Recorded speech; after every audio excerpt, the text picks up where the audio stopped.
28 Februarie. Beloftes aan almal wat Gods wet van liefde onderhou. Ons sal nie begeer nie.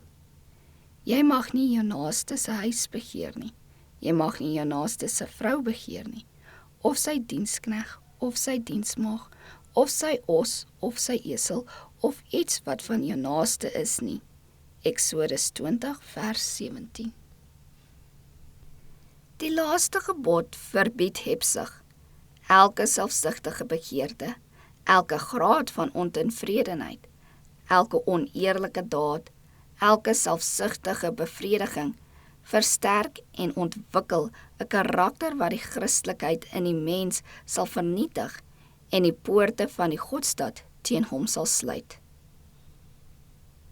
Wanneer engele kom om die erfgename van die saligheid te dien en hulle sien die selfsug, die hebsug, die bedrog en hoe een hom tot die nadeel van 'n ander verryk, draai hulle bedroef om.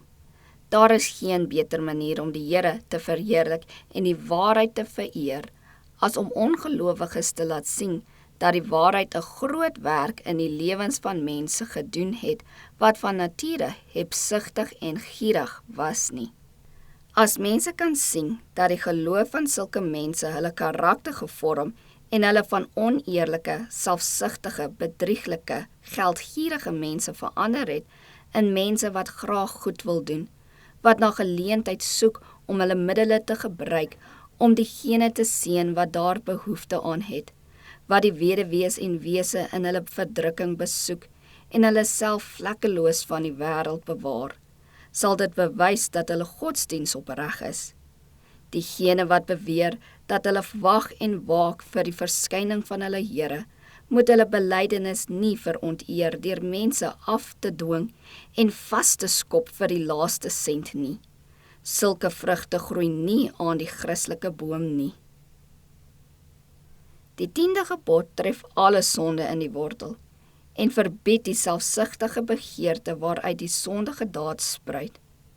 Hy wat Gods wet gehoorsaam en hom nie eens 'n selfsugtige begeerte veroorloof vir iets wat aan 'n ander behoort nie, sal hom nie aan 'n verkeerde daad teenoor 'n medemens skuldig maak nie.